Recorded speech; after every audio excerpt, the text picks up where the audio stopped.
Hello, I'm Quinny. Welcome to the channel, guys. In this SoRare strategy video today, I'm going to be going through, my first kind of take on the limited cards. I've kind of spoke about it in streams, kind of touched on it a little bit, but trying to save it all for a little video for you guys. But with the limited cards coming out, we're all joining at the exact same time, really, in this section of the market. Whether you've been here for a day or a year, doesn't really matter. We've all had the same exposure to limited cards. We all have access to the same information, knowledge, and there's a lot of unknowns to be seen. How competitive will it be? What will the rewards be like? How fun will it be? How engaging? All that kind of stuff. So I give you my opening strategy, my opening salvo into these limited cards. How am I going to be knocking about that section of the market? What do I think of them? How do I value them? We're talking about all of that in the video today, as well as the first couple of teams that I've put together. You'll see that as well. At any point in the video today, guys, if you do have fun, you learn something, whatever, smash that like button, please. It goes a long way to helping out the channel grow. I thank you in advance if you do that. It means the world to me. Thank you so much. And yeah, guys, let's get stuck into it.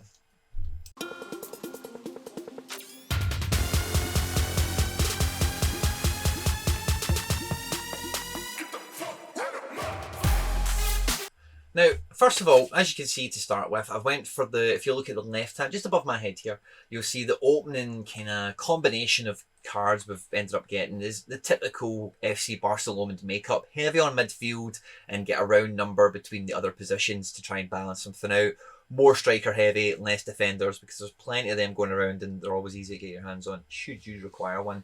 But with the, first of all, I wanted to start off with goalkeepers. Now, before I went and done anything, the very first thing I did is I took a wee step back and I thought, right, how do I want to approach this? I'm only really to start off with, because there's just so much unknown in terms of, time will only tell how some things will pan out and develop. So I want to put as little in as possible and try and get the most learning experiences out of it, and if I can catch some yield and whatever as well, beautiful. So when I went for the goalkeepers, as you can see with Maxi and Safanov here, I've went for two young guys that I know are playing. Now, in terms of who I've selected, I've deliberately started off making, at least anyway, a hybrid of Russian and Austrian league players, because if you look at the calendar for the next 2 or 3 months or whatever, their calendar matches up perfectly. They've all playing games at the same time.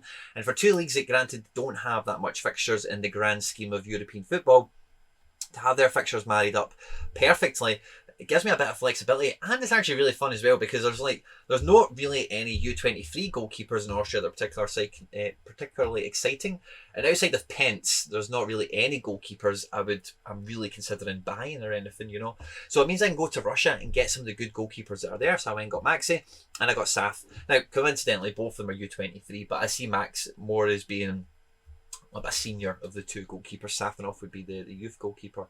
When I went into defence, don't do that, you can see everything. When I went to defence, again, I've got one from each league. Now I've tried to go for U23 and I've tried to go for over. Now, because I'm trying to hybrid these two leagues, what I'm hoping I can do is capture strong players from both leagues that mask the others' weaknesses, if that makes sense. So with the defence, it's quite 50-50. There's lots of good defenders in Russia you can pick up, and scoring wise, Austria have got lots as well. So I've tried to just go for two at the top of the tree. So in terms of U23 defenders, as I'm talking to you right now, not many Russian league players, if any, spring to mind. But with Austria just coming on, U23s are a big thing. It's particularly in Salzburg, of course, and Rasmus Christensen is the man at the moment. So he's pretty much top of the food chain, really easy buy. Gigo I'm a big fan of. Been watching Spartak Moscow now for a season and a wee bit. And when the limited scarcity came out, this is also a part of my thinking as well, as I thought, brilliant. I can go buy Zobnin and Sobolev and another Larson, and I've got a little Spartak stack. I would never do that with rares at current pricing or whatever to fuck about with Challenger, because I've got other cards that would always play ahead of a Sobolev or a Zobnin. But I do watch a lot of Spartak because I'm so heavily invested, I suppose you could say, for lack of a better term, with my Jordan Larson cards. I'm very attached to them, and I've loved following him. And obviously I'm a big Celtic fan. Henrik Larsson is my favourite player of all time. So it gives me something a little bit extra when I'm watching those Spartak games following Jordan Larson. If I've got a wee bit more of a Spartak, contingency in SO5, then all the better, all the sweeter. And Gigo is by far and away, he's got some transfer rumours, so I might need to add another limited card into my defence. But We'll see what happens. But Gigo is definitely, in terms of senior over 23s, amongst one of the best defenders. And, you know, being Spartak as well, it stacks, which is not normally my type of thing, as you know. But because I'm trying to hybrid 2 leagues, and then subsequently, like I've also just revealed, I do want to be quite Spartak heavy deliberately, then having a Spartak defender to make sure I always catch the rest of the players in a game week, same with the goalkeeper. It just makes sense at this point.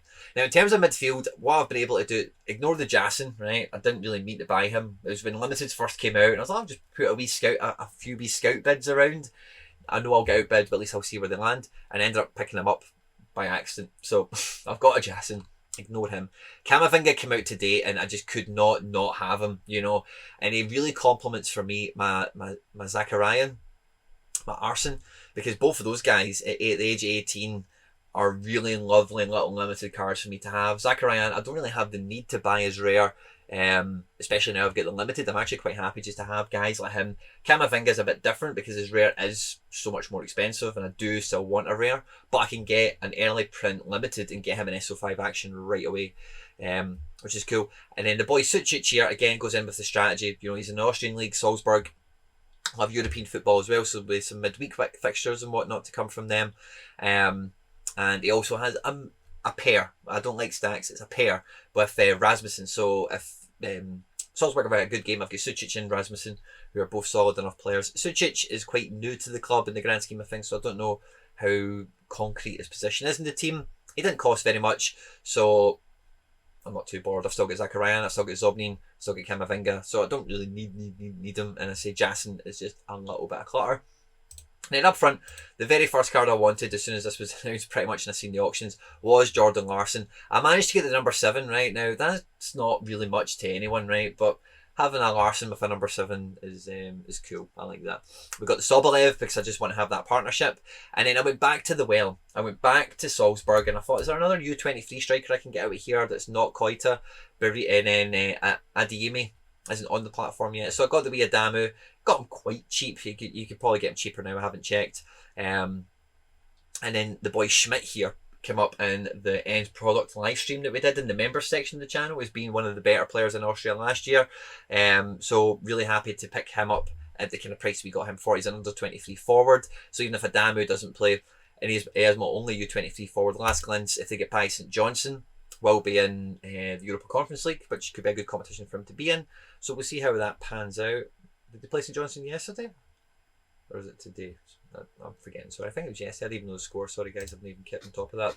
But anywho, so this has been my opening kind of salvo. Now, the cards like the Larson, the Camavinga, the Zacharian, maybe the Rasmussen and the Safanov, that's a great actual little collection bunch. And some of these guys are just utility. You know, Christensen could do really well and maybe a collector's thing. I doubt it at the age of 23.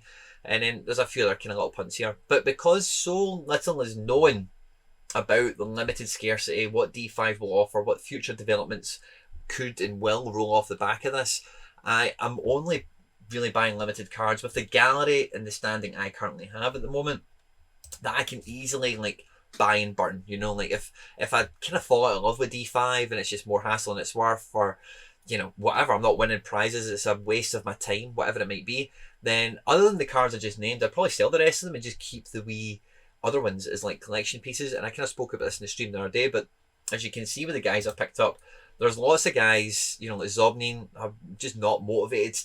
Sobolev, Gigo, Schmidt, I'm just not motivated, Jason, to buy the rare cards, but buying a little cheap limited card, and I say cheap in the grand scheme of things, a lot of these guys you would be able to afford after a few threshold payments, you know, maybe a month's worth in some cases. The Camavinga, that's 5 weeks worth of threshold, you know, but that's, you know, so they're the grand scheme of things in SoRare terms, nominal pricing.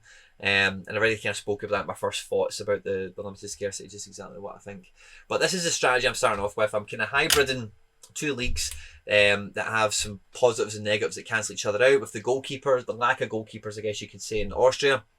And maybe just the dominance you don't really have in Russia. You know, even though Zenit are kind of seen as a dominant team, there's a lot of good teams in that league, whereas the couple of Salzburg boys, as long as they play, I pretty much know they're going to do well. It's just about what contributions they actually get involved with, or how many minutes they get, that kind of thing. So and again, to maximise my kind of first kind of berth into this, I think it's a nice little cheap hybrid and it's fun as well. And do you know what? I get real shades of like FIFA squad builder when I was doing it, because I had it planned in my head. Right, I'm going to combine Austria and Russia. Who am I going to get the goalkeepers from? Right, click, click, click, pop, pop, pop. Right, these are the goalkeepers I'm going to get. Right now, what defenders are? I've already got all Russian goalkeepers. So, and then that's the kind of train of thought that happens. And then I'm having fun. I'm diving into the market. I'm closing auctions on things that I think are well priced. I'm checking the previous history, and bearing in mind a lot of the ones I got are early mints. So like I know the price will continue to go down. I'm not stupid. I do accept that, but I always like to get my cards early and just have them bought. So I don't mind paying a premium for number one being first into the pool, in terms of like when D5 opens, I've got these guys right away, I can play them. And if you've not had them, the game week's opened now for game week 194, the debut of D5, then tough, you've missed a game week. I've got a game week over you, whether I win something or not. In this case, is a material because I'm buying that extra utility, and then it's down to me to make the combinations work and buy players that are actually going to produce for me. So with the limited cards, I can see myself doing more Camavinga purchases as time goes on. I can see myself quite easily getting like a Musiala and just these other wonder kid types that definitely won't be. Camavinga's different because I think Camavinga, while he's at Rennes, is definitely going to be a really powerful SO5 U23 card, undoubtedly. But there will be other ones that aren't and won't be. Kang In. I'm just thinking about guys that I've got: Kang In Lee, Ferran Torres for a long time. Even Cherky, this year's meant to be his breakout year, but it's kind of been a wee bit stuttery, so some of these guys don't play right away, and sometimes investing that much into a rare, ETH, fiat, whatever you value in, whatever your budget is, etc., is a decision that you have to make carefully, and you have to make it considered. You have to use some critical thinking and really weigh up the pros and the cons. But spending 0.1 on a Camavinga, I can do quite easily with not too much deliberation, because it is just, even if that is like expensive for the next 6 months or whatever, it's probably not going to be as expensive for over and beyond that, because the only teams this guy gets linked to is Man United and Real Madrid. Really, that's the tier. PSG as well a bit, I suppose. But so those are the types of guys. Aiden Christians, there's some guys here, like I say, I just can't say it enough. I just wouldn't buy their rare, maybe because they're not that good at rare level. I don't know if I'm expecting them to be better at limited level, but in terms of the fun aspect, I say I'm more than happy to buy like a Spartak little contingent, because I've kind of not adopted them as a team, I suppose, but I'm just been watching Jordan so much that, yeah, I just like Sobolev, I like Zobnin, I like these guys, So I always like getting cards of players I like, guys that I'm watching, because I was talking about this in a stream recently, but I watch a lot of football, but you can't watch it all, man. You just cannot watch it all. So this is my kind of opening berth into the limited strategy. I've went for the combination of Russian and Austrian leagues, trying to maximise the U23s. And I say I picked up a little premium Champ Euro. So we'll see how the Champ Euros pan out with the new season issues as they go on with Camavinga. And I'm thinking it's only really going to be that kind of calibre of limited that I'll be adding for Champ Euro, because otherwise the prices will be mental. I'll be as well buying rares of certain cards and whatever. I anticipate we'll see what happens. Like, subscribe, share, retweet, all that good stuff, guys. Stay out of trouble, and I'll catch you on the next one. Take care. Bye-bye.